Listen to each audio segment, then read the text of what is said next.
Okay, well now we're going to take a look at your backstroke from an underwater view. So as we're watching it play out here, okay, what I'm noticing is, when you don't have as much shoulder rotation in your backstroke, you can see the bubbles that you're carrying on your hands, and they don't get cleared off the hands very easily if you're not rotating. So you're carrying those bubbles on your hands, and that's keeping you from having the best catch you can have. And as I'm going to draw a circle, but you can see all these bubbles that are kind of being carried throughout your stroke. You see it all the way down here towards the end. And what I notice with, really fast backstrokers or really fast swimmers, they clear the bubbles off their hands very quickly. So if you're rotating your shoulders properly, that should come off your hands. It also makes it easier, as we saw from above, for that to get onto your side. And you can see how flat you are here. I should see more of your chest. I should see your hip rotated down a little bit more. And what I see is you're right on your back, so you need to be rotated towards your right side a little bit more as you're swimming this backstroke. And what that would do is also keep your hand, right now you're pushing water downward away from your hand. Your palm is actually pointed towards the bottom of the pool, and you're holding on to that air as you pull through. And then you bend your wrist a little too much and try to create the pull that way. So, but we can see all the way through. It's hard, it's distorted, it's hard to see your hand. And if we can get you more on your side, I think you'll clear a lot of that air off your hand. And we'll be able to get a better look at how you're pushing the water. Now here you grab the water and you're pushing it down.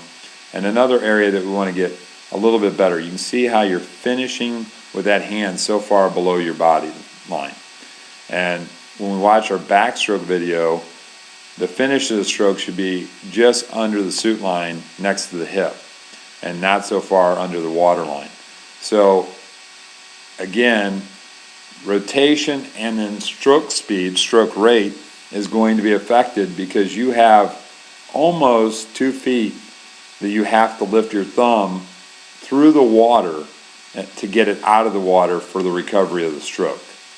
And if it was on the other line, you would have about 6 to 8 inches. So it happened much quicker, and that would help a lot with getting you to have more shoulder roll. So both of them are kind of feeding each other. Again, trying to get that hand back into that catch, bending that wrist to do it. We want to keep that wrist a little straighter on that left side. And again, a little straight with the arm. We want a little more elbow bend on that side, but we'll see it when we come back the other direction. And again, just not enough hip shoulder rotation into your backstroke. And you can just see all those air bubbles all the way through the stroke. Kick-wise, straightening the knees a little bit more on the upbeat, but it's gotten a little bit better. Going into the turn, flipping over again.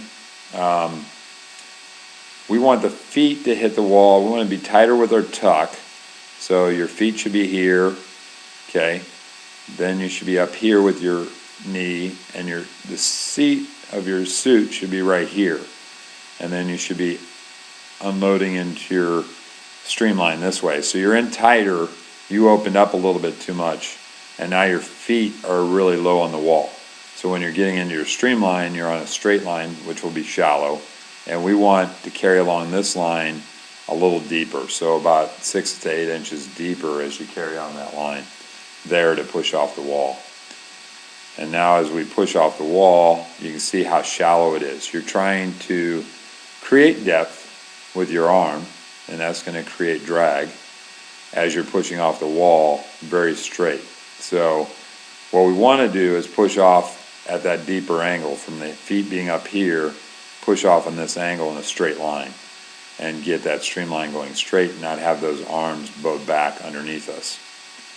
And then as you come out, doing a pretty good job staying stationary. Streamline's pretty good at the upper body.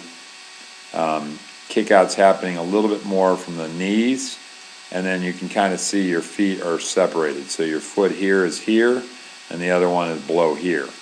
We want to be kicking on the same plane, so the feet can be separated, but they need to be right side by side. So, and you can just see there's a slight separation as you're kicking those feet up. And again, you can see they're separated at that point into the kick. But you're trying to do it a little bit more from your core. We just got to get the feet on the same plane. So your fly kick can definitely get better that way. There's a good straight leg on the kick, on the upbeat of the kick, and we've talked about that. So you're trying really hard to get that to happen. It can get greater help if the hips aren't so low. So you can see your hips are pretty low under the water. If we can get them up a little higher, that's going to help the kick as well. And then just trying to get more in terms of that shoulder roll. We can see on this side, I talked about it in the other video, when we were going towards the wall. You're here, but you're pretty straight with the arm. You want to be here, and then we want to be up with the arm. We want that bend to happen, so you're getting a little more catch. But with the angle of your shoulder not being rotated enough on your shoulders, it's hard to get into that position. And you push through, and again, finish very low and away from the body. So finish, sweep it down here. We don't want to sweep down because that's pushing you up in the water. We want to finish on this line, so you're pushing yourself forward with your catch.